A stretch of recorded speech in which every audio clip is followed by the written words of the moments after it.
and go with the theme song. I'm Gavin. Wait, one second. I usually just try not to say anything at all. I'm Gus. Yeah. It's like a crime scene. Not interested. Forget it. I'd rather talk about the bag of trail mix. It's close to A in my heart. What's her name? It's Matt. I don't know anyone in the world who fucking does that. Hey everyone, welcome to the Drunk Tank. I'm pretty sure this is how the swine flu started. Hello, everybody, and welcome to the Drunk Tank. Well, that theme song done by Cake, I think. Yeah, who did that? That was Nefoni, or Nefyani. Nefyoni. Wait, were you listed in there? I didn't hear your name or Burnie's name. I don't know. I heard Gav's, which he hasn't been on the podcast in a while. I guess that means we're not in the show. Yeah, Nope, okay. that's it. Well, it's all you, Jack. Well, no, I wasn't on there either. You work for years, and you get no fucking credit. We are Gusless this week, so we may be angerless. And Joel-less. No, definitely. So we're angerless and retardless. You know what, Joel? Joel was driving me crazy the last week and a half because I have desperately been trying to find a home for the office cat. For the coolest Joe. cat in the world. Poor Joe. Yeah, we didn't actually mention him on the podcast because we knew that probably somebody who listens would want the cat, and it would become this long process of, well, how do we get the cat to Canada? Not to Oregon after last week. Nobody from Oregon. No, nobody from Oregon. Hey, I'll take your cat and I'll throw it off a damn bridge. But so Joel and this cat are clearly made for each other. Joel is a single man, can obviously have a cat, no problems. He should have taken the cat. Everybody realized that. Loves the cat. Loves the cat. The cat loves Joel. And he was fucking with me during that whole process. I know it. He was fucking with me. Because he would come in and he would say, I think I'm going to take the cat. And then I'd say, okay, well, do you want the cat? I go, that would be great. This, by the way, happened about 30 times. And then he'd go, no, I can't take the cat. No. Like I had asked him, like I'd imposed on him, telling me he had to take the cat. And it was almost turning into a sitcom situation because Joel would say he doesn't want the cat, and Matt would be there, and he'd say, no, Joel doesn't want the cat. Then Matt would leave, right? Then about 40 minutes later, Joel would come in by himself and say to me, all right, I think I'm ready to negotiate for this cat. And I said, okay. And I said, all right. I said, do you want the cat? Because I'd love for you to have the cat. Then as soon as I would say that, Matt would walk in, and Matt would say, Burnie, he already said he doesn't want the cat. And then later, Matt talked to me, and he goes, you keep trying to push this cat on Joel. Don't do that. And I said, no, I'm not. Joel keeps asking me for the cat. And even yesterday, when Krista, who works on Pajama Achievements, she's one of the girls from Pajama Achievements, she took the cat, great home. Hopefully Joel will be very happy there. Joel had to go with us. Yeah. Why? By the way, the cat's name is Joe, and then we're talking about Joel, who's, Not to be confused. our office parrot, or whatever, I don't know what you call it. He's our official mascot. The other pet. Yeah. He had to come with us. Even to the moment where she took the cat and we walked away, he was still saying, I could possibly Well, she take has this a cat. dog, and I think in his mind he was thinking, if the cat and the dog don't get along, I'm going to throw him in my car and take him to my house. Like, he was waiting for that moment to happen, to have an excuse to be like, all right, I'll do it. Do you think it was that, or do you think he was looking for any opportunity to go to a girl's apartment? I did something where I went to go make a tag for Joe, and I was going to make it with Krista's phone number on it. And I thought, I'm going to text. I don't have Krista's phone number. I need to find it out. So I'll just text Jack and get her phone number. I thought, I'll text Joel and get her phone number through Joel. So I wonder if Joel even knew that, or if he's already erased the text message. That doesn't have her phone number. What do you think? I have the feeling he has no idea that he had her phone number because I texted him through her, or her through him. Yeah, no. However you want to say That sounds like a sitcom. Oh man, I'm very happy that Joe has a new home, and Joel will have a new home next week. And next week's thrilling conclusion will be: does Joel want lunch? I don't know, man. It's hard. Calories. But Joe seemed very happy when we left last night. He had a new little house that you bought for him, and he curled up in very quickly. Yeah, when I was at PetSmart buying the tag for him, I bought him a little cubby to sit in. Sure. He took to it immediately. Really? Which is amazing. Like, if you have cats, it literally is like a process. You have to wean them into something. Yeah. Or I guess weaning is the opposite. We bought him the kitty bed, and he wouldn't go within 100 feet of it here. Yeah. So I don't think many people know about Jack, who Jack, by the way, is joining us this week. What's up, guys? From Jack from Achievement Hunter, and I'm Burnie. I'm also Jeff. From Achievement Hunter. And Jack has two cats named Uday and Kusei. which Might be the only funny thing you've ever done. no, that's It's probably pretty true. damn funny. Yeah, well, I got them. Okay, so we had 2 cats in my parents' house, and they were brother sister, and they were probably the most purebred cats because the majority of the cats in my parents' house they lived outside, so a lot of inbreeding going on. A lot of cats with 6, 7 toes. Wait a minute. How many cats do your parents have? Well, I mean, like none lived in the house at the time. They were all outdoor cats. And then how many You outdoor say cats that do like they have? that's a qualification that makes it normal. Yeah. They were all over the roof. They were clawing at the windows. I mean, like there were probably. I mean, they're sort of like neighborhood cats, but I would say there's probably like 8 or 9 of them that kind of just like roamed around. But like, Wait, let me ask you this: did your parents feed them? yeah. Okay, then your parents had 9 outdoor cats. Okay. That's right. That's how that works. But you know what? We also have no spiders and no snakes around our house too, which is pretty awesome. you got So- you got spider hating cats. That's pretty impressive. We also didn't have any birds or small children. But so I took these 2 cats, and I was going to name them Ari and Uzi from Royal Tenenbaums. Okay. And and literally like the week before I got these cats, Saddam Hussein's kids got killed in that one explosion or whatever. Or like they blew up the building they were Oh, this in. was after they died. This was like right after. So it, like in response to that, I named my cats Ari and Uzi, or Ari Uday and Kusei. You know what the weird thing is too is that In homage or in ha-hage? Well, okay, so my sort of thought is if you take something terrifying and name something really, really cute after it, it takes away that power that name has. Is that why you have the Hitler mustache? Yeah, exactly. Awesome. the guy at the coffee shop has it. I know, it freaks me out. I like that guy too, but he's hard to talk to right now. That Hitler mustache, that's probably Hitler's biggest impact in history, I think, is that, yeah, I mean, World War II is super bad in the Holocaust. That mustache, though, will never come back into style. No. We're talking like 300 years from now. There are people, like, at some point, there are people named Adolf, and it's not, like, a big deal. It's not, Really? you don't Good see it point. a lot. But I there know are a dude whose middle name is Adolfs. Adolf. You know? Yeah. Wow. And as time goes on, that will be not such a big deal, at all. But just like, I'm going to name my next kid Genghis, for instance. But that mustache, that's never going to happen again. And also a fantastic internet meme. Yeah, I guess so. Yeah, That have you ever downfall video. Have you ever seen? Remember that old site? I love old sites on the internet, and it's weird that we're talking about these 2 topics back to back because just the other day I went and found cats that look like Hitler.com. Do you remember that site? Yeah, the Hitler That was an mustache awesome cats. site. Yeah. It's just people who post pictures of their cats. That predates I Can Has Cheeseburger and all the other cat sites. Yeah. That I can remember. Yeah, for sure. And it's just people who have cats that have that Hitler And mustache. that was back around the time of, like, stuff on my cat as well. Yeah, that was Where good. people would pile shit on their cats. Boy, and see, somehow Stuff on My Cat did not become. Did they get in that phase of think- crazy blogs to books? I think they made a book, yeah. I think Did they? they did. Is that over yet? The blogs to book phase? I don't think think so. so. Not till Gary Vee pushes out his 10 books, right? He gets quote unquote Yeah, 9 to 10-book go. deal. Yeah. Why don't you just call that an infinity book deal? Because if you continue to sell best-selling books, they're going to keep making books for you. Did you ever see the website Stuff White People Like? Yeah. That was pretty funny. They got a book deal too. I showed Jack that black people, white people flash video. I don't know if you'd call that. I don't know what you'd call that thing. I'll have to link that. But if you're going to listen to it at work, turn your speakers down. Not because is it racist? I don't even know. No, not at all. It's It's just hilarious. goofy and funny. It's very goofy, but it's loud. So it's safe for work. It's just too loud for work. Well, since we're talking about cats, and this is a kind of a video game podcast. What kind of podcast is It's this? a pop culture technology podcast, I think. So Stuff my dad hates. It's the Anti-Jack's Dad podcast. Yeah. I want to complain about something. Okay. Because I went and bought Modern Warfare 2. Hey, congrats. Okay. I did not go to the midnight launch. I don't have that in me to go to midnight launches. Sure. And Left 4 Dead 2 came out. I didn't even go to the midnight launch for Left 4 Dead 2. I was even awake. I was up and 5 minutes from a GameStop, and I thought, if I go out at 12:01, I'm going to be up till 4 in the morning playing this game. That's when I true. get it. So Yeah.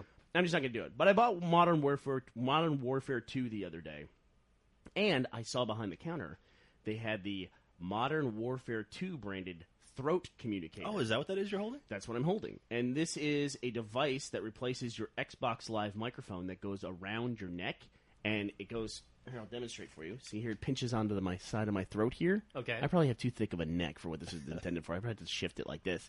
So this replaces it, and you have a little earpiece that plugs in, and bang, and you've replaced your dorky big white headset. Okay. With a dorky big black throat choker. Yeah, you're wearing a choker, a stylish choker, and I thought, wow, I will do anything I can to replace the horrible Xbox Live voice experience that I have. aside from the fact I just read that Xbox 360s now have a 60% chance of red ringing.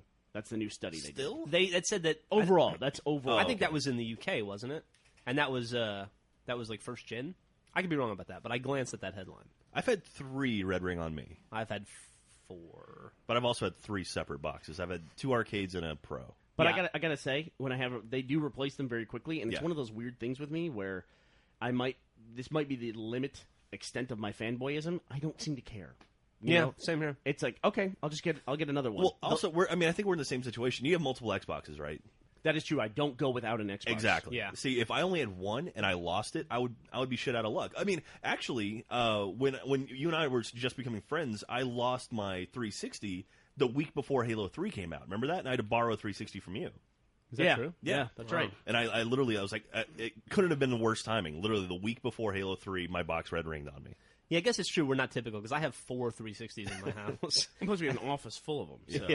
Yeah. But like the last time I had a red ring, my Xbox red ringed on a Saturday. So I went to the website. I went through the little deal. It takes about 2 seconds on the website to do. Monday, I had the box, and I got my Xbox back the next Friday. So it was less than a week. Well, also, downtime. the repair center's in McKinney, Texas. Which Yeah, is, I guess we're lucky. It's just near Dallas, right?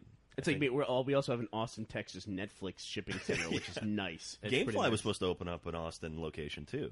I don't know if they ever did, but they were talking about it. You can drop a Netflix envelope in the mailbox at the post office, and by the time you get back to your computer, they've registered somehow that you've returned it. Yeah. I don't know how that works. Well, don't they have, like, Netflix mail drops now, like, specifically for Netflix discs? Do they really? I saw a photo of that somewhere where it was like, someone was complaining, like some other competing company was complaining that the U.S. Postal Service is giving them preferential treatment.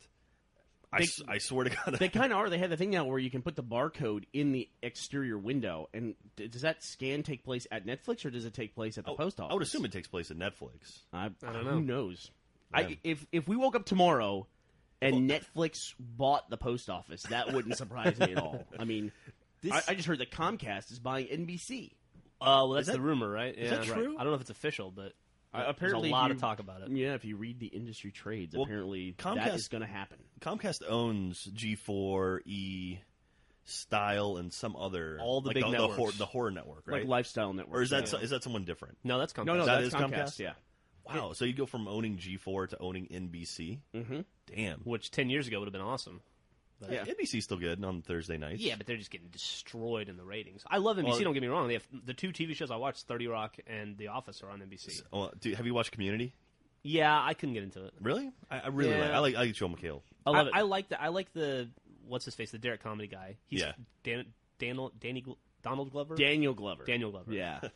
I loved him in Die Hard. Yeah, he was awesome. He's in He's going to take over Lethal Weapon 8. And Billy Pesci. They'll get in there together. But I want to go back to my Modern Warfare 2 throat communicator. Sure. I bought this thing. I'm super excited because while I can tolerate just about everything on the 360, the one thing I refuse to tolerate is the lousy quality of voice messages. If people send me voice messages on Xbox Live all day, I just don't listen to them. Yep. Because I don't have my headset on 24 hours a day, and if you try to play those things over the speakers, they just sound unbelievably horrible. Yeah. And So, it I sounds just like delete 'em. it sounds like a tin can, and not like someone talking on a tin can, but like someone shouted into a tin can and then sealed it and then sent you the tin can, and then you opened it to hear the message. That's what it sounds like. Underwater. Why is there like you would think it would be a smart thing for Microsoft to do to give you more options of what you accept and what you don't accept. I agree. Like Yeah. like friends popping online. I know when we're doing Achievement Hunter videos, we have people pop on all the time, and it's just before I would go and sort of black out people's names and stuff. Now I don't give a shit, but it's like I wish there was an option to say You're saying the alert appears in your yeah, videos. yeah, X person has signed on or whatever. I wish I could just disable that. And you can turn off alerts, which is cool, but then that turns off your achievement pops too. Yeah, exactly. Right. I wish you could just there were check boxes like what you want and what you don't want, and also like I refuse to accept voicemail or voice messages. I wish you could just uncheck that. And I've written it in my profile, but you end up sounding like a dick for whatever reason. You Yeah. know, just send me a text. I Yeah, can yeah, read yeah, it, you yeah. know? And I have to bust out my headset. I don't have my headset on when I'm playing Fable 2. Yeah, 99% of the time I play a game, I don't have my headset on because I look like a dickhead. And my wife's not a nerd, and her friends aren't nerds, and she has all these cool chicks come over to hang out and do whatever hot chicks do that doesn't involve me. And I'll be sitting in the living room with a fucking big white goofy headset on, and they go, "Oh, hey Jeff, what are you doing?" And I'm like, play Modern Warfare 2. Hold on a second. I gotta tell my friend something. You're like a fucking retard. Even when I see it in movies now, you know how there's always that scene where someone walks through a living room and there's the two guys on the couch? They're always playing a football game, usually, or Halo now. And sometimes they have the headset on, and when they have the headset on, it's like, you're trying too hard. You know? Yeah. We get it. They're playing a video game. Or like two guys sitting side by side with headsets on. It's like, come on, man. Although There's not an intern on that set who's like, that's not right. You know? Like, yeah. Come on, guys, back off. Back off a little bit. Put the headsets away. But there was that one funny scene in The Breakup when Vince Vaughn is yelling at a 13-year-old over his headset. Yeah. That was funny. that was good. But I busted out this throat communicator. I recorded one message with it. I just was going to send a message to you saying I got my new throat communicator. And, you know, you can record it and then listen to your own message. I want to test the quality of this thing. Wow. It's like, hey, Geoff. I mean, it's almost like swallowing your normal Xbox Live microphone. It sounds like, and then I paid $30 for this thing, and it comes in that hard sealed plastic shit. And I think the sole purpose of that stuff is so that you feel like you can't return anything. Yeah. Because I took a chainsaw to this thing, or I just stretched it, ripped it apart. So there's no way now that I can return this thing. And I look at the package. I'm like, well, it's $29. Maybe I can return it. I'm looking at the package, and I think, damn, I can't believe that Infinity Ward or Xbox would put this thing out, and it's not good. What the hell? What is this? What is this here in the small, tiny, in the back of the package, in the corner? What is this logo? Mad Cats. Mad Cats. Really? What in the... They're even hiding their own logo now. I mean, it was so tiny on the back of the package. I should have brought it in so you could see it. It wasn't on the front anywhere. It didn't say Mad Cats anywhere. It doesn't say Mad Cats on that? No. It's branded Modern Warfare 2 on the little volume and then MW2 on the throat part. In a sense, and clearly we're not sponsored by Mad Cats to talk about their product. In a sense, the Mad Cats brand is a very valuable brand to me because when I see it, I go, I'm never going to buy that. Whatever that thing is, I'm not going to buy it. And I don't understand that. Why are all the third-party accessories for consoles inherently worse? Why are there no better products? In the PC world, sure, there are people who dedicate themselves to making awesome accessories, and they're better than what you can normally get. And that's just not the case with consoles. Yeah, it's a really good question. What is the deal there? Why don't they make like a super Xbox 360 controller that costs $80? Yeah, like a Premier one, like grips on it and shit. And yeah, like something really nice. Yeah. Maybe Pro controller. Maybe because Microsoft might go, hey, that's great, sell it for a few months, and then we'll disable it so you can't use it. Because I guess the one thing that's like that is they make better memory cards, and then we bought a memory card that Jeff and I did. You could store up to 4 gigs on this thing. It was expandable to what, 16 gigs? 8 or 16, yeah. It was a lot. It would take little memory cards. It was like almost like an adapter for those small SDHC memory cards. So as big as those got, then you could have that amount of storage on your memory card. And then in the last update, Microsoft warned everybody, we're going to disable these things because people could use them to cheat. That's horrible. Well, in a way it is. Well, in a way, but they have a point. I mean, it is a very quick and easy way to get saved games from your Xbox to your computer. I guess. But I mean, like, what's the largest memory card you can buy? Legal or not legally, but like from Microsoft. 512 megs. 512 meg, half a gig. And it's what, probably like $40, right? About 50, yeah, $40-50. Yeah, I mean, right now you can go online and buy an 8 gig thumb drive for $10, and it's like really. I mean, Microsoft can't you? I mean, like, you know, a 120 gig hard drive from Microsoft is still $100. A 512 megabyte memory card from Xbox, Microsoft, is $29.99 now. That's actually cheaper. Oh, that's pretty cheap. Yeah, I would like to buy a new one actually. But you're capped. Exactly. There's no higher capacity alternative. Yeah, and I know me and Jeff, like, we move, or Jeff and I. Thank you. I caught myself. Jeff and I, we move around quite a bit, like from Xbox to Xbox, and so recently I've been putting everything I do on a memory card. Right. And I'm gonna hit a point where it's like, well, shit, I'm full. What am I gonna do with the stuff on here? Well, it's going to be, if you have a 512 meg card, to be fair, it's going to be a while before you hit that cap. Now, wait a second. Fallout 3 that did it to me. That's not necessarily true, because if I had my 16 gig card, I could have just stored my Fable DLC on that. That's true. And just walked around with it. And that would have been really cool, because then I wouldn't have to download it on every single console. We ran into that issue at PAX last year with the Griffball tournament. Yes. Remember that? Yeah, because we had to download, like, the pack or whatever for map packs. The map packs. That's another great example. Were too big to fit onto a memory card, and it was like 10 megs off. It was like Yep. We almost got it on, but we then had to download it to hard drive. So Yeah. it was a pain in the ass. You know, DLC is clearly the future of this platform. And if that's the case, if they're doing games on demand, there's got to be a better mobile solution for your first-party memory. I agree. Or a higher capacity one, let's put it that way. Speaking of DLC, They also need to make black ones. yeah, no kidding, right? Speaking of DLC, when is there going to be more Fable 2 DLC? I am addicted to that game. You guys love that I don't game. know how it No. happened. I love it. You took a very Burnie path with that. Where I did. You talked about how much you disliked it, or you were disappointed by it, but your wife was playing it, so you sat there and watched it. Then you played it a little bit, and it was still just repetitive. And then, click, you love it. And Yeah. It's one of your favorite games. It hit now. me all at once, like getting hit in the face with a baseball bat of fun. It was just like I like had a turn, and immediately I was like, "Wait a minute, I'm in love with this game." And you know what else I want? I want a video game. I decided last night that is purely real estate management. That's the most fun I have in that game. It is. It is. That's SimCity, right? No, it's different. See, in this, you can buy, in Fable 2, you can buy property. And you can buy stores and bars and hotels. Well, you can rent out houses, basically. Assassin's Creed 2 has a little bit of that. And you can raise and lower your rent and stuff. Oh, you and can't do that. It's pretty rudimentary, but the possibilities are endless. The cool thing about it is that when you turn off the game, the money still generates. Oh, wow. So if you're thinking about Fable 2, go ahead and either rent it or download the first episode, buy a couple houses, then just leave the game off for 3 months. Oh, it's so and you'll great. have all the gold you'll need. Oh, wow. It's so great. We finally hit that threshold last night where we're making enough. We own enough property where like every minute we're making like $3 or $4 grand, and it's just like it's fantastic. It's the best thing ever. You're like every 10 minutes you're like, oh, I can buy a new house now. This is how the real world should work. You know, there is that old thing, too, that people say if you had to cut a check for your taxes, if they didn't withhold it, and you actually saw what was going out, you had to write that check, everyone would be... They say everyone would be a Republican day one. Right. You do that, right? And you can see that in Fable. Like, you'll see this tick. Like, all of a sudden, over your head will appear. For me, it's now 12,000 gold. Ding! You know, I just get 12,000 gold for my rental properties. Then you start getting hit for all the stuff, all your expenses, too. And you can see those coming through. Mostly it's families and kids. Essentially, it feels like alimony in a way. You know, It does kind of. I always hear dudes complaining about their alimony that they pay or their child support. It seems like that. I don't have that in my life. I mean, my wife just takes all my money out of my checking account, so I don't see it. NASCAR checks. Yeah, but you see the tick like minus 100 gold for this family, and then of course in Fable 2 you have multiple families, so it's like minus 100, minus 150. And you're like, God damn, here it goes.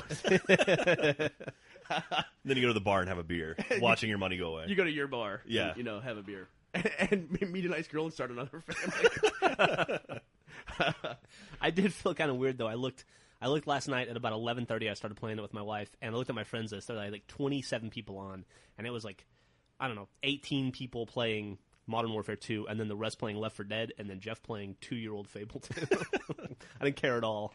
Yeah, no, I'm that way. I was having a blast. I was playing Fable 2 while everyone else was playing Modern Warfare as well. Yeah. But you guys finished all that. Well, No, kind of. not even close. Like, okay, so we've put out 21 Modern Warfare 2 videos as of right now. They're doing really, really well. And but this week we had Left 4 Dead 2 and Assassin's Creed 2 hit. And so Jeff and I have split up. I'm doing Assassin's Creed 2. He's doing Left 4 Dead 2. And ultimately we're going to kind of regroup and keep working on Yeah, Modern we've got Warfare. another 12 Modern Warfare videos we can do. So you've been playing Left 4 Dead. You said it's the new one is extremely hard in comparison to Left 4 Dead 1. Dude, it's unbelievable. Andrew Panton and I sat down yesterday. Andrew Panton from the site, who is like the world's best Left 4 Dead player, from what I can tell. He's the world best player in Yeah, general. the dude's great at everything, but he's really good at Left 4 Dead. That's like his thing. And he and I sat down to do this Garden Gnome achievement, which is it's kind of like an homage to the Half-Life 2 Orange Box achievement, where you have to take Episode 2, take the gnome from the start of the game to the end. You have to pick it up at the second chapter of Dark Carnival and just take him to the helicopter at the end of Dark Carnival. And we're playing on regular, which is like you spit at a zombie and it dies on regular. And we're like, yeah, no problem. It took us probably 3 hours. Jesus. And we probably wiped, I'm going to guess, 5 times. I can't believe how hard that game is. It's tremendously difficult. It used to be, like we were talking about this, like now if somebody sets off a car alarm, I might drive to their house to kill them. Because before somebody set off a car alarm and a horde comes and you're like, oh, okay, I'll knock out these 15 zombies. Let's and then fight through this. The hordes don't stop. Like there'll be a break of like 10 seconds for you to try and heal or do some adrenaline. And then it's just like it's constant. We had a point on the 4th chapter of Dark Carnival where we just had a constant horde of zombies, and we just had to slowly work our way through it. I put it in a video. I had 6 straight hordes coming, and like you'd blow through them, and you'd be like, "Whew, that was what the fuck," and they'd be coming again, and it just never ended. And the hordes are like 3 times as big as they used to be. And it's just and they have the fucking clowns that come at you, and they're like, "Hey, zombies, follow me." It's a nightmare. That was a whistle, by the way. Yeah, it was a lame whistle. That noise was just version of a whistle. I wasn't prepared to whistle, so You hadn't stretched and warmed up. So, at what point do you get Abigail Breslin and that chick from Superbad? When do they show up?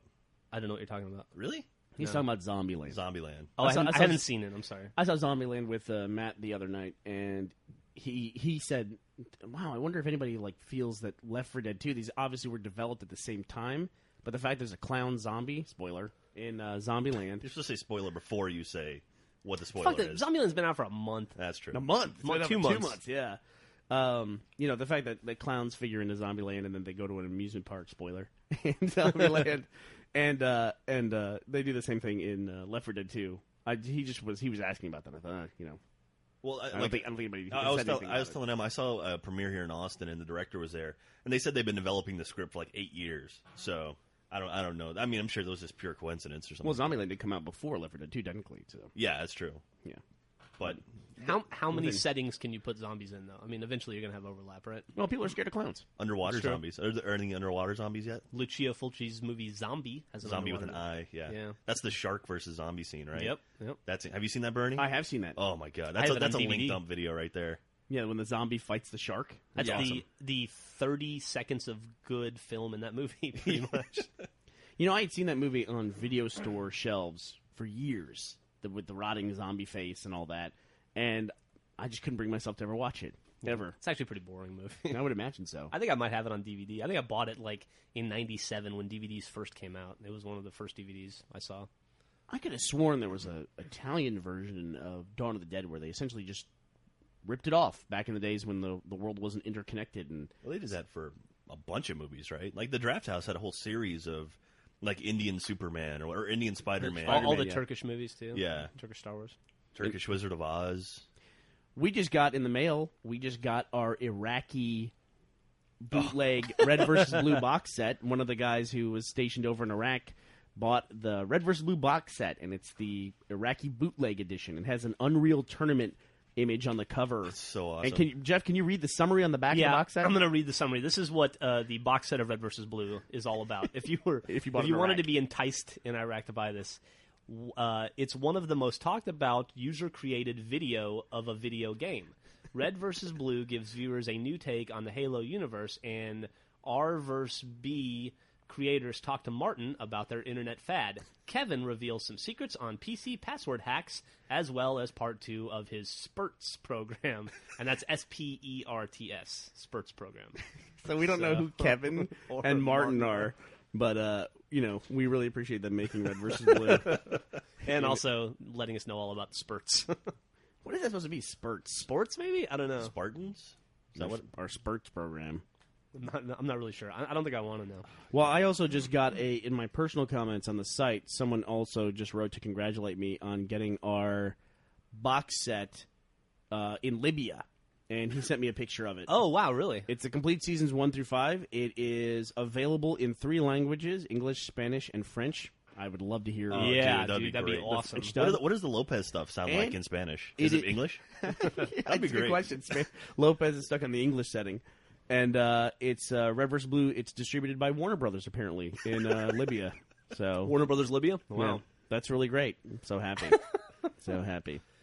Hey, And that was Madman Mo that sent that to me. Did you guys see or have you used at all that Facebook has come and Twitter has come to Xbox 360? I signed up for the Twitter thing. I sent one message, and I was like, well, I don't have a chat pad on this controller. I'm done. yeah, That was pretty much it. I got in that early program, and I loaded them both once to show them around the office and to say, oh, this is kind of cool. And then that's it. I'll never visit those 2 sections of my Xbox Live again, probably. Yeah, I've also stopped using Facebook. My aunt added me to Facebook, and then a week later, my dad and mom sent me requests, and I was like, yep, done with Facebook. yeah, I bet. Wow, speaking of your aunt adding you to Facebook, I found out last week that my mom listens to the podcast. Oh, yeah, no kidding. She was not, yeah. After all that gonna stuff about Jeff's youth. It's going to be an interesting Christmas, I think, Have you talked to her since the podcast? briefly. I think we all need time to cool off. Yeah, Thanksgiving should be fun, right? Yeah, well, It's like, as I always told her growing up when I would do something dumb and get caught at it, that she gave birth to me and parented me through life, therefore is ultimately responsible. So any bad decision I made just reflects poorly on her as a parent. When do you think that the fascination with boners hit for you? Like, what happened? Oh, God, I don't know. That's a great question. I was somewhere in my 20s, I think. I was helping my father set up his new iMac. My dad, I wanted to bring him into the current decade of computing. And so I went to North Carolina, where my dad lives, and got him an iMac. And we set it up so he could video conference with us and talk to my son, the kids, because Jack uses his video conferencing, talks to me at work all the time, asks me how to get past the level on Indiana Jones. Shows you Legos? Yeah, shows me Legos that he's made for the day. And so I thought this would be great to get my dad to do that as well. So we set it up. I'm not kidding. There were files on his computer from 1996. Wow. And I had to go to him and say, are you going to use this ever? You know, is this important to you? Because archiving all this stuff and organizing it. One of my favorite things in the world to do is organize files. Like our RAID, and make organization. Oh, you went nuts for that, man. One of Awesome. your other favorite things to do is get mad when people touch your archives. Yeah, absolutely, man. When people mess with my archives and backups, one of the reasons why I bought a Mac laptop is one person, after fighting Mac for years and years, someone showed me Time Machine, and I said, I'm done. That's it. I mean, this thing backs up on its own and does everything that I do all the time anyway. Fell in love with it. Anyway, so I'm setting up my dad's video conferencing, and I wanted to set it up in a way that would be very easy for him to do, like hit a button to accept and all that. So in order to test this, I connect to Jeff back at the office, because I'm in North Carolina. I said, hey, Jeff, you're on, right? And he said, yeah, I'm here. I said, hey, can you help me test my video conferencing really quick? He goes, yeah, I don't have a camera, but I can hear your audio. I said, that's great. So I hit connect, and one of the things I set up was that it announces in that Mac voice when somebody connects, so my dad will know that it's been connected properly. Are you about to give Jeff's AIM name away? Yes. You can give the second part of it away. I won't tell you the first part, but let's just say magnificent, okay? So I hit connect, and it said, Magnificent Boner has connected. And Jeff, all he hears from our end is my wife go, oh, well, that's nice. And, you know, Actually, she said, oh, my God. so my dad and his wife are crowded on this computer, my senior citizen father, and then we have this Magnificent Boner has connected. So, and you're in his history now forever. One of his recent buddies is Magnificent Boner, which, by the way, I'm sure there is a Magnificent Boner on AIM. It is not Jeff. Yeah, my name's actually much more clever than Magnificent More Boner. of a mediocre boner. But it is ... boner. It is something boner. It is one of the varieties of boner. Which on is AIM. Every computer peripheral I have has something boner. That is in the true. title. That is true. Mine's been a lot of Mexican food lately. Like my hard drive is called nachos. I think my time machine's called taco salad. Yeah. I don't know why. My iPhone is Boner Pod. Jesus. Yeah, it also shows up in our share list. Yeah, it does. For like your iTunes library shows up. It's like, hey, look, here's Boner's iTunes library. Why don't you connect to that and listen to some of that? Boner music. So you were telling me that on Xbox Live this week that Call of Duty is 3 of the top 4 titles. Yeah, dude. They on Major Nelson's list yesterday posted that on the week of November 9th. This is crazy. I anticipated this happening, but I didn't think they would get in the top 5. I figured you'd see 3 in the top 10. I would think that Modern Warfare 2 would just destroy, take all the users from the other 2 games. But right. Number 1, obviously, Modern Warfare 2. Number 2 was still Call of Duty 4. Number 3 was Halo 3, and number 4 was World at War. I can't believe it's 3 of the top 4 titles. Well, you know what that says to me? If Call of Duty 4 is number 2? What's that? That says the boycott's working. Yeah. You've seen those images, right? Yeah. Where it's like the list of people playing. Yeah, it's what Jack is talking about. There's groups, I guess, on some PC. I think NeoGAF or something like that. Something like that. I don't know who it is. It's one of these PC sites where you can sign up and make groups, and there's I'm getting all my boycott groups mixed up. It's a Modern Warfare 2 boycott group because they were upset because the PC version of Modern Warfare 2 does not allow dedicated servers. And you have to go through Infinity Ward or whoever they use.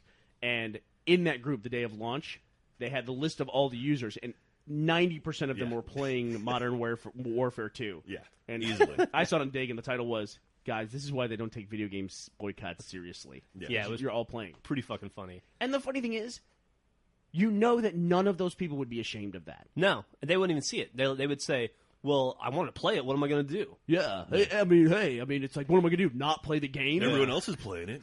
Fuck, am I gonna be the one guy that doesn't play it? What am I gonna do? Stick to my guns? Yeah.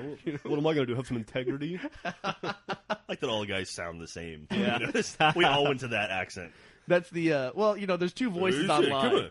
There's that, and there's the 13-year-old voice, Yeah. which I Yeah. can't do anymore. So it's that guy. I got news for you. Do it every day. The 13-year-old Yeah. screaming voice. God damn it! This is bullshit. Another interesting Modern Warfare thing with Xbox Live. Not only was it 3 of the top 4, but for the first time in history, last week Xbox Live hit 2 million concurrent users, which is an impressive feat. And I think what you're going to say is I would have thought they would have hit that a long time Me ago. too. With 20 million users. Right? I was surprised to hear that's. But it's 2 still million people hadn't been on. 10% of people that use Xbox Live worldwide were on at the same time, and I guess that's pretty impressive. They had a big party at Microsoft. Major Nelson posted some Twitter photos of it. They were all playing Modern Warfare 2 on the Xbox, but not on the PlayStation. I mean, because their servers crashed. Oh yeah, I heard about that. Yeah, because they don't maintain their own servers. But They hire some paying third $50 party. a year is bullshit. What are you talking about? Yeah, like why would I pay $50 a year For to Xbox Live That's to gone do down. what I could do on the PlayStation for free? That's gone down, what, twice in the past 5 years, I think? Yeah. Or 7 years? Well, there's been instances too of games launching on the 360 and being broken for whatever reason. Battlefield 1943 was busted for a day and a half. Yeah, that's and, true. And that they only sold 1 million copies of that game, so And they couldn't keep up with the demand. and yeah. they couldn't keep up with that demand. And so, what was the problem there? Was the problem EA or was the problem Xbox Live? I don't know. I'm sure it's a little both. I'm sure, if you're a company about to release a big multiplayer game like that, you've got to prep, or you've got to be working with Microsoft to make sure you have enough servers or bandwidth or whatever, right? I mean, I know that Xbox has a very stringent certification process. Yeah. At least for the games. Yes. I've been in that process. Have you really? When you worked in the... When I worked for Aspire, I can say the name. We did Supreme Commander, and I just sit there and watch them go back and forth. Because Supreme Commander, it was a PC port, and it was a very, very processor-intensive game. So we kept running into frame rate issues, and Microsoft kept sending it back to us, being like, all right, no, fix this. And it was a huge pain in the ass. But No, but it's good. yeah, absolutely. And Microsoft doesn't even have that weird, Microsoft certified seal of approval that Nintendo has, which apparently means nothing. Well, the quality symbol thing, Nintendo stopped doing that a while ago. Oh, did they really? The seal of quality. Good. I don't think they can anymore. Yeah. Because no one knows what that means. Because The Hasbro party games or whatever, you're not going to put it on that, right? just Wii has some of the. I mean, they're just garbage titles. I mean, just you put it in, you play it. It's like, what am I? Who looked at this game and wanted to make this available? But then you see something like Extraction, which is a fantastic game, and it does horrible on the Wii. Dead Space Extraction? Yeah, Dead Space Extraction. Nobody's going to... That game is not for Wii gamers, They want to play, My Pretty Pony and shit like that because it's a toy. They don't want to play scary horror games. Yeah. It's a wrong market. The problem has come now is that if there's a cross-platform game and you really want to play it, you're probably not going to buy it for the Wii. No, absolutely not. If you're given the choice. I think a lot of people own the Wii and something else at this point. Yeah, absolutely. It'd be interesting to see, what's the subset of Wii owners that also have another platform? We should make a poll. I'm sure that would be accurate. Well, I own all 3 systems, but my assumption would be the majority of people would own a 360 and a Wii that have more than one system. Just on numbers alone, probably you're right. Yeah, probably. Because there's more 360s on the market, and, everyone has a Wii, I think. Yeah. I've been told recently by my wife that we are buying a Wii. Why? Well, I vowed to never own one. Borrow a Wii. Yeah, right, borrow Wii. Well, I guess I didn't know this, but I guess my wife was a real big fan of A Boy and His Blob growing up, and they're remaking it for the Wii, and she found out about that, and she's latched onto it. So she really, really, really wants to play it on the Wii. I was a big fan of Crazy Climber growing up. That's a really old arcade game. Sure. And I saw they made a Japanese Wii version of that, and I could import it.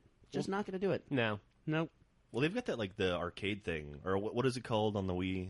The version of Xbox Live Arcade or PSN. I forget what that is called, but I know what you're talking about. Yeah, and they've got quite a few games in there. A lot of old classic arcade stuff too. You can get Super Mario. Yeah, Yeah, you got get all all the Marios. A lot of Sega stuff in there too, I think. Yeah, Although you can get a lot of Sega games on Xbox Live now too. that's true. They've got 12 Sega games. Which as being a gamer my whole life, playing any Sonic game on a Nintendo system is still weird to this day.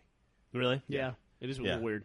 Because remember back in the day, it was what Genesis have, what Nintendo don't. Remember that? It's clever. No.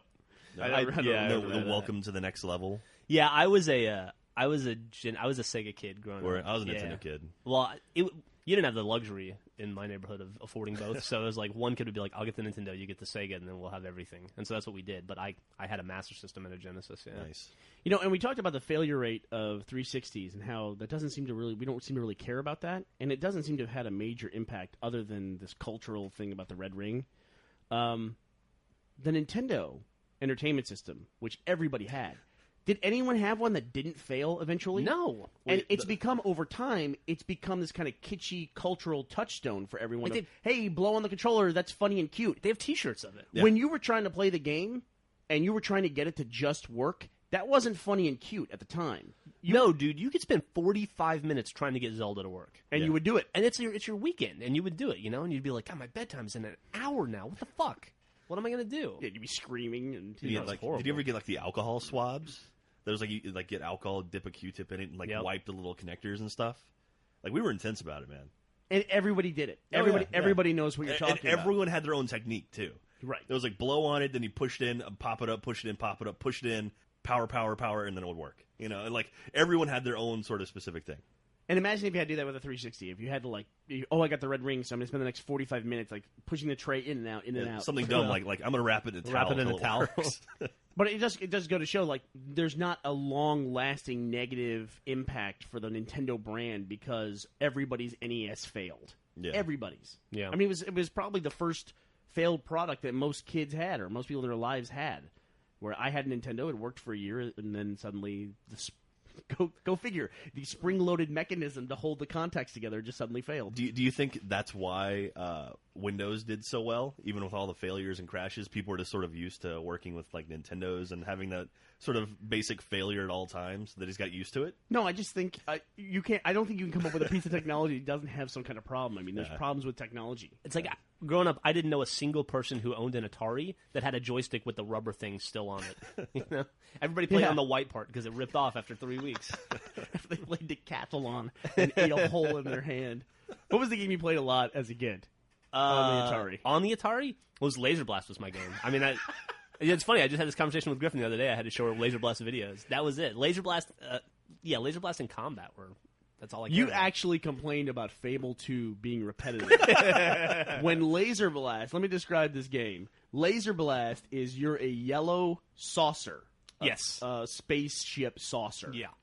And you have a laser gun, and you can shoot down and diagonal. And diagonal to both the directions. Right. You did go to the left, too, I think. And you're floating in the sky, and then there's green, quote-unquote, grass, which is just blocks of pixels on the bottom of the screen. And on the grass are 3 tanks. Yeah. And they're shooting at you. You shoot the 3 tanks, one hit, and you kill them, and they blow up. Then when you shoot those 3 tanks, the screen scrolls to the left, and there's 3 more tanks. Yeah. And you just repeat that until you're dead. For 2 or 3 hours. Does it get more difficult, or is it always the? It's a little, yeah. Sure, it's a little, like they move a little. Well, they don't move. Nobody moves, but they can react faster and stuff. Yeah, but it just, eventually you hit the threshold. It's like one time when I was a kid, I had my Master System, I wanted to see how long I could play Hang On. And I played Hang On for 6 hours. Jesus. Just the same, like after you beat the game, it just loops, and you just go and go and go. And it's just like, it never ends. And then that didn't bother me at all. If my kid played Laser Blast today and wanted to keep playing for more than 5 minutes, I would be concerned. He had I some would sort say, of a... Yeah. Well, no, it's like you've been playing Laser Blast for an hour. You realize it's just those 3 tanks, right? You're just going to shoot those 3 tanks. You're nervous over your and kid's over again. turning like Rain Man or something like that. And you probably played 60, 70 hours. Yeah, a ton. There was like I don't remember what the magazine was, but there was a thing where you could like post your high score and send it in. And I had my mom take a picture of me next to my high score. I wish I remembered what it was, or if I had the photo, and we mailed it in. And It was 50. Yeah. I never heard anything back, but I had a higher high score than any I had seen published, and I would go to the mailbox every day after school and be like, "Is today the day I get certified?" Have you ever been? Never heard. Have you been to the Twin Galaxies website? The sort of the official high score keepers on the internet of No. all arcade games and stuff. If you look at some of those scores, I've beaten some of those scores, but I guess you have to have a judge or whatever to watch you. Yeah. Like I was looking, I have a Tron machine, like a full upright stand-up Tron machine arcade game, and I was looking at the scores, and like within like 20 minutes of playing, I beat one of like their top 5 scores. Really? Yeah. I was like, oh, well, I mean, like the first one was like so far ahead of anyone else, but it was like Yeah, I don't know if like people are shooting videos of this or what. Why don't you go there and do that then for an achievement hunt? You have to go to the arcade, and play there, right? It's the arcade. It's in the Northeast, right? Where's that place at? It's in King of I Kong. think it was in Florida. Wasn't it? No. There's one in Hollywood, Florida. That's the one near Billy. What's his name? Yeah, The Billy Bad Hair guy. the awesome tie The hot USA sauce guy. Billy Zane, right? That's it. Billy Zane. Sure, why not? Billy villain. Mitchell. Billy Mitchell. That's what it was. So anyway, what were you saying? Why don't you go there and? I was looking at you doing the website stuff. I'm looking up the location of the Twin Galaxies arcade. Well, they don't really have. There's not an official arcade, but there's like one location they go every year, and it's like you can set a high score here, and that's where what's his name, Steve Wiebe he got the kill screen, and everyone was walking around like, and that guy was like, "Oh, we're about to have a kill screen. About to have a kill screen." What Jack is referencing is the King of Kong, Which movie. is one of the best documentaries ever. Fascinating movie. I'm pretty sure you can get on Netflix streaming, right? That's how I sounds saw right. it. Yeah. Yeah, you should absolutely watch it. It's a story about a guy, Steve Wiebe, who is trying to set the record for the high score in Donkey Kong. Yes. And there's a guy who has the current high score. His name is Billy Mitchell. He's probably unintentionally one of the best villains in a movie of all time. Absolutely. And it's just great. These guys who take video game scores very seriously. It's very, very funny. It's one of the most heartwarming documentaries I've ever seen. Like by the end of it, it's like this guy is one of the best guys in the world. And I've actually had the chance to meet him a few times since then. Like he's come to the Draft House before for a screening, and I saw him at E3. E3 probably. Yeah, actually, this past E3, G4 had a bit where he was there trying to set the new Donkey Kong world record. And like Walter Day, who's the guy who runs Twin Galaxies, he was there in his ref's outfit and everything. And I saw in person Steve Wiebe get to the kill screen in Donkey Kong, which was awesome. But he didn't break the record. He didn't break the record, but he still like how many kill screens have been done in front of people? Like maybe 3 or 4 ever in Donkey Kong. Yeah. What you're talking about kill screen is the old games. They would run out of memory at a certain point, and they could no longer handle the score, and it would kill screen. Yeah, it's not a score thing. It's more like levels. It's basically like the game sort of overflows information. I don't know what it is exactly. But basically, you take 5 steps forward, and then your character dies. It locks up. Yeah, and so like I got to see that in person, and he got close to the record. It was like I think it was like the 4th highest Donkey Kong score ever. Which he's got like 1 and 3, or no, he's got 2 and 3 because Billy Mitchell still has the high score. Really, he does? Yeah, he retook it. He took it live too. Yeah, it's a big deal whether it's live or taped or something like that. Yeah, and they have to make sure the machine, like they have this whole rigorous process of like if this has been a tampered machine or whatever. Should watch the movie. Yeah, watch the movie. It'll explain. It's fantastic. It's called King of Kong. We highly recommend it. Yeah, and when we talk about that kind of stuff of how you would get high scores in video games and arcades, we didn't have the internet back then either. Nope. So there was no way to communicate that. And when I think about, we talked about Nintendo's breaking, that was another thing where every kid knew to blow on the cartridge. Every kid in America knew that. And how did that information spread? I guess word of mouth, right? It's like there were never kids in Boston who said, yeah, all our Nintendo's broken, we didn't know what to do. It's like, dude, you just blow on it and that's it. Yeah. And you'll fix it. You have to blow on it for 45 minutes, but that works. They had to wait for somebody's cousin to come visit for the summer to find out. And that's how information spread. I wonder, it's lost to history, but I wonder how long it took that information to spread. Who was like patient zero? That was the first kid. like I'm gonna blow in this thing, and then oh shit, and then spreads it to his friend. And you know that there's some 28-year-old dude somewhere who says that was me. That was me. I was the first blower. I was the originator. And then the other thing Jeff talked about too with Laser Blast was an Activision game. Yeah, it was Activision. That brand has been around forever. Another good example. They were a third-party developer for Atari. All the other games that came out were Atari games, and then suddenly there was another developer called Activision. Yeah. And the cartridges looked cooler. Do you remember that? Yeah. They looked better, and they were better games. Can you name the other big third-party Atari developer? Oh, was it Trade West? It was. They made. I think they were remember Nintendo. It was Imagic. Oh, a Magic. Yeah. Okay. They had Demon Battle. well, or something. Activision spawned from Atari, right? It was like a bunch of developers Right. and programmers who left Atari to make their own company. I believe so. And you know the Atari brand that's around today. That's not the real Atari. No, that's not Bushnell's company, right? Bushnell created Atari. That was Infogrames that bought them. Yeah. And they just bought the name and just started using the Atari name again, which is kind of cool to see it around. But I didn't know they had that had happened. What properties do they still have left? Atari? Atari. I think that's Spy Hunter, right? Did they do Shinobi, or no? Was that No, Shinobi was Sega. Sega. It was the. Oh god, I love that game. Such a great I just game. remember the throwing star level. God, that was so awesome. You know, you can get that on. I think it's either on the Wii or It's on Xbox Live. Is it on Xbox Live? It's now? never going to be the same. I remember there was an HEB in North Austin that's now sitting it's underneath where a Best Buy is now. That as a kid, my parents would go. My parents would take me to HEB. My dad would sit there, watch me play arcade games. My mom shopped, and those are some of the best memories of my life. I can tell you the exact location where I played my first video game ever. It was a Skag store up in North Austin, off Anderson Mill and 183. What's a Skag store? It was like a grocery store, like a People probably wonder what the hell HEB is. HEB is a grocery store here in Austin. like Kroger or Ralph's, whatever. you have it. Albertsons or QFC. whatever. QFC. Where's that? That's in Seattle. What do they have in Canada like that? Do you know? I don't know. I think they just hunt their own food up there. Yeah. What you're talking about, though, is something that we actually mentioned earlier. We had a conversation about. In that era of arcade games, as a kid, you knew you had a map in your head where every arcade game was. Absolutely. And you knew if I go to this mall, they'll have those games in the game room there in the arcade. There was a Ninja Turtles at the Mr. Gaddy's. At the pizza place were huge. They always had the 4-player ones, the pizza places. I knew how far it was to bike to certain places, and you'd have to get up with your friends on a Saturday morning and say, how bad do we really want to play off-road? Do we really want to ride our bikes 15 miles? Yeah, okay, let's do it. Let's go.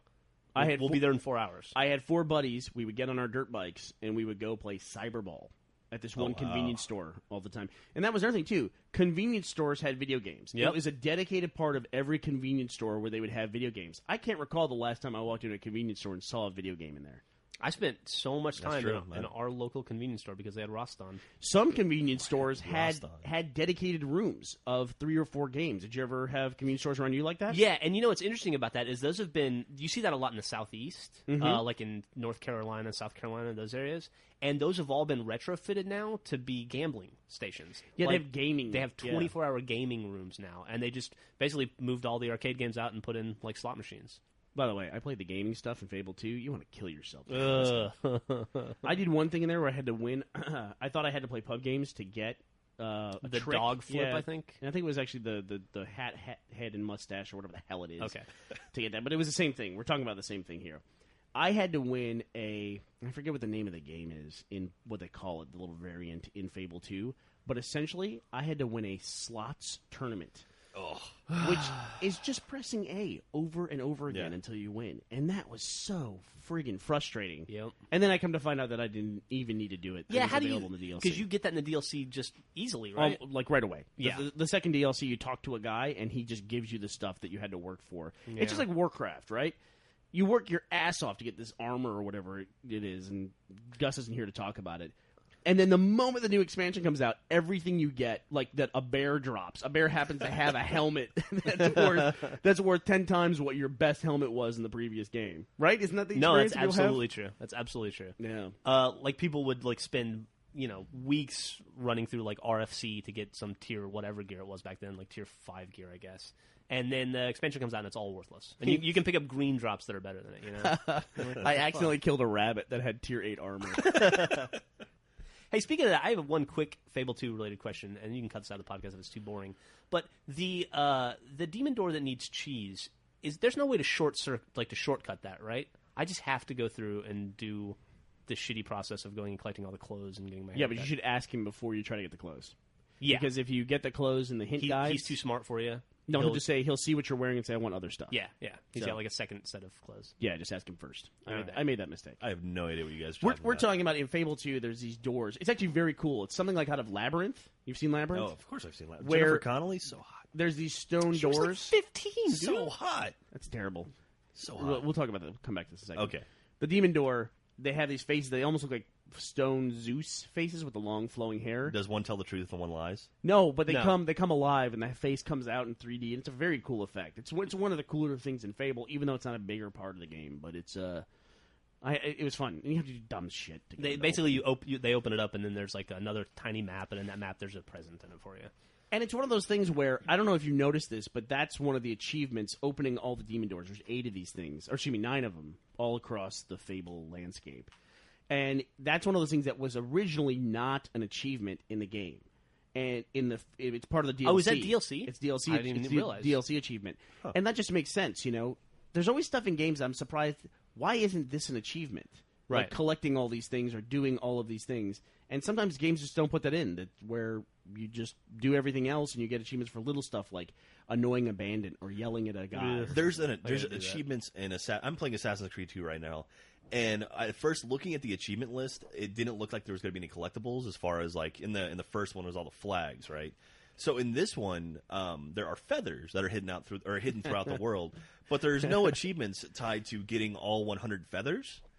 And turns out after you get the 100 feathers, you get a cape, and there's achievements tied to that cape. Yeah. So it's like you have to get all the feathers to get the cape, to get the achievement. So it's like, yep, might as well just go ahead and say, hey, you have all the feathers. Well, yeah, Brutal Legend was like that too with some stuff.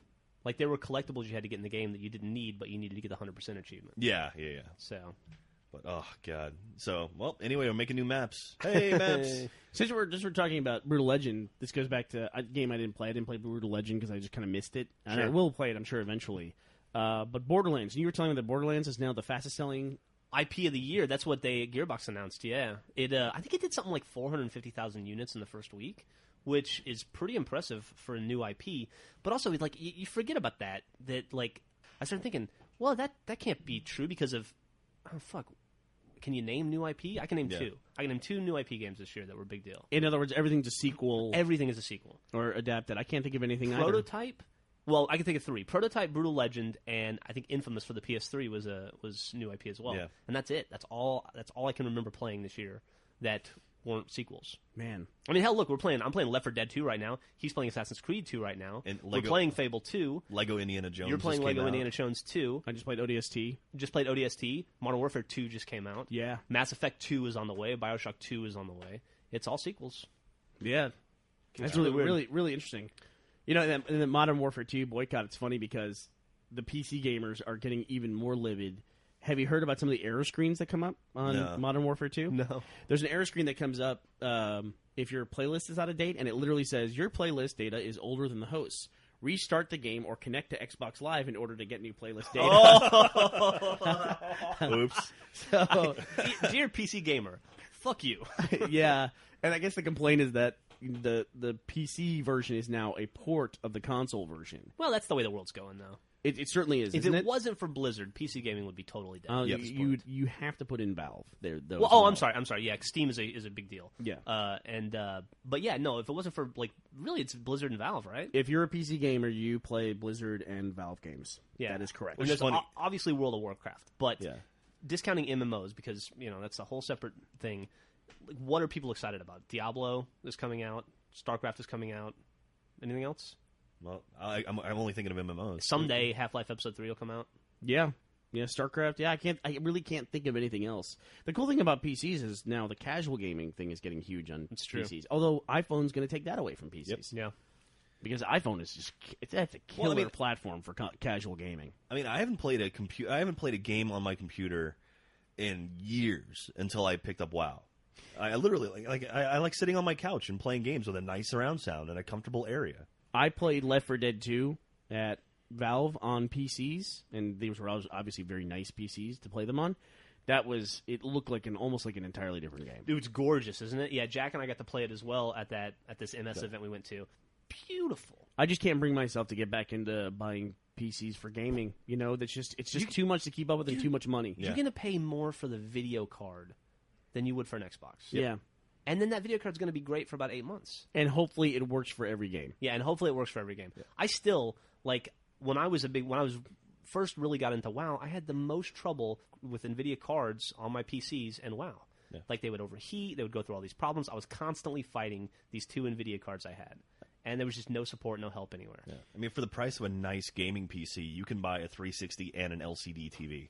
Yeah. Like a really nice TV. And you get a lot of different stuff on it, too. Although yeah, with a you PC, can get use your TV TV for whatever else. And you can rent video games for That's your true. console. That is true. You can go play any game in the world for a week for $5. And, it is for gaming, it is a nice, you put it in, you know it's going to work. And you're going to have, with Xbox Live, you're going to have a very streamlined, homogenous experience, which I think is good for gaming. Where sometimes we get a PC game, it's server after server, and you can't even read half the shit because they use those ridiculous characters. They're still living in ASCII land. trying to be cool with the Greek letters in the name of their server. And then you get in and it's like, well, what am I playing? I'm playing like a version where there's no walls and I used to run into that all the time playing the original Unreal Tournament, which was like my favorite FPS back in the day. And it would be like, oh great, I'm playing the map where I'm tiny and everything's huge and I'm fighting around a coffee cup. That's what I want to do for the next 15 minutes. Fucking retarded. Oh, before I forget about it, did you see the article, I think like UK Times or something like that, where a guy who was banned, or his Xbox got bricked because of Microsoft when they went through and killed all the hacked machines? Yep. I think it was UK Times. It was a UK paper, I know. They gave this guy a column to write about how he was pissed off at Microsoft that they would break his Xbox just because he was downloading illegal games. And they gave him the space, like, here you go, have fun. And this kid's like basically trying to defend himself, saying, this is wrong what Microsoft did. Yeah, I was stealing games, but still, it's wrong what they did. Sure, I modified my Xbox, but come on. Yeah, but do you have any idea how long it took me to earn the money to buy the Xbox? So that I could break the warranty and fucking modify it to play stolen games. Yeah. I sincerely wish, like, instead of just like banning these people or IP banning these machines or whatever, the Mac banning, whatever they're doing to these machines, I wish they bricked them, like literally just broke the machine. Like, oh no, like there was a code they could trigger that would say your Xbox no longer works. Like personally. So that's not what they're doing. They're not bricking. No. Like they're setting it where if that tries to connect to Xbox Live, you just can't ever from any account ever. Basically, the network adapter in that Xbox can't connect to Xbox Live. Like I'm assuming, I know it must happen that when you connect to Xbox Live, you're also sending some serial number information to Xbox Live. Uh-huh. Yeah, some sort of a MAC address. Probably. Yeah, because when we've done we've gotten beta stuff for some of the updates, and it'll be like, what is your serial? So obviously Microsoft's getting that. So they say when this machine connects, we're not going to let them connect, as opposed to bricking the machine. Which I wish that honestly, like as someone who's I hate pirating games that much, I wish they'd like fuck them, just break it. Well, we talked about Modern Warfare 2 being essentially a PC port of the console game. That just makes sense as a developer. They don't have this ability on PC. And we read the article by the guy from Crysis where he said the ratio of purchased games to pirated games being played online, because they can see all that information, he said it could be as high as 1 to 20. Jesus. That's 95% piracy, more than 95% on servers that they have to maintain. Wait, was that Crysis or the Demigod? I think that was Chris Taylor from Gas Powered Games. Was that what that was? I think so. I know. Try to look it up right now. He's talked about it, I know for sure. And actually, I've met him. He's a really cool guy, and he's all about for Demigod, they didn't put any sort of protection or any DRM or anything on there. It said we'll release this because everyone's so anti-DRM, and it turns out they were having issues where it was literally one out of 10 people were trying to connect to the servers that actually had a legit copy, and they were killing the servers that way. That's horrible. For the people that are trying to play with legit copies. Yeah, right? exactly. That's a great way to repay a video game company for making you an awesome game by bankrupting them overnight. Yep. Like, hey, nobody's going to buy your game, and also we're going to run your servers into the ground while you try to support them. And they're mad at you. They're mad at you for it. Yeah, and they're like, wow, these fucking servers suck. I can never get a game. It's so laggy. Well, I mean, everyone sort of has that point where maybe not everyone. I know I had a point where I'm like, you know what? From now on, I'm not going to pirate stuff anymore. A new interview with Crytek CEO Savat Yerli, I completely pronounced it wrong. I think you got it right. Savat Yerli has seen the Crysis developer suggest that the ratio of legal to illegal copies of key PC titles could be as high as 1 to 20, as he discussed the past and future of the franchise. It's so frustrating. Regarding the PC industry in general, Yerli speculated that the ratio, they say ration here, that the ratio between sales to piracy is probably between 1 to 15 and 1 to 20. Quote, for one sale, there are 15 to 20 pirates and pirated version, and that's a big shame for the PC industry. He commented, "It's a problem that's going to solve itself. Yeah, this is what's going to happen. You're going to get Xbox Live messages. They're going to make versions for Xbox and the dedicated consoles where they make an effort to have dedicated hardware that can have a piracy solution." And then there will be a market for PC, but it's gonna very quickly, and I would argue it probably already is there. It's going to be a secondary market. Oh, yeah, absolutely. Yeah. I mean, look, you talked about where the titles are coming out. StarCraft 2, they've already eliminated LAN play for whatever reason. They want you to go through BattleNet. You're going to have to be online. You're going to have to authenticate. And pretty quickly down the pipe after that, you're going to have an account that you pay for that developer. Yeah. Yep. Like you do with World of Warcraft. I don't. What is does piracy exist for World of Warcraft? I don't think so. There are like private servers, I know, but I mean that's something completely different. Like I've heard of people actually owning their own servers and you can connect and like they have like free play World of Warcraft, but then again it's like a few hundred people as to 10 million or whatever, or 11 million, whatever the number is now. I'd be interested to see what the number actually is after the China thing that we talked about, because that was a big portion of their accounts were in China. Did you see the new Mr. T ad? No. So you remember the Mr. T ad, and they had an Ozzy Osbourne ad where it was like, I'm a Orc Troll Mohawk or something like that. They have it now where it's like there's actually like a grenade that turns, like you can throw it at someone and it turns that character into Mr. T's character in World of Warcraft. Oh, really? Yeah.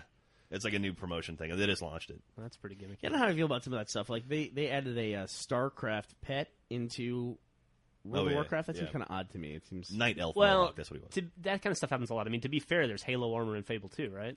Is there? Yeah. I didn't know that. Yeah. Uh-huh. Where is it in Halo? I don't know, but I remember when it happened. It's called it's a name very similar to Halo, like the Hello armor or Hale's armor. Oh yeah. Yeah, and it's basically Oh, that's interesting because I found a weapon that I felt looked a little bit like an assault rifle. Probably it. That's probably what it was. That's interesting. Yeah. I did not know that.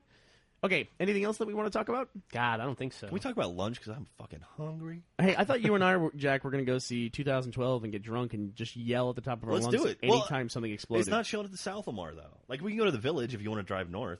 Village is nice. I go to Village It is really as nice. much as I go to South Lamar. It's about equidistant I like from it. my house. I like Bernie it. lives way the- We're only going to go to the Alamo. I yeah. like that. Why go anywhere else? The I Alamo agree with is the that. best theater in Austin.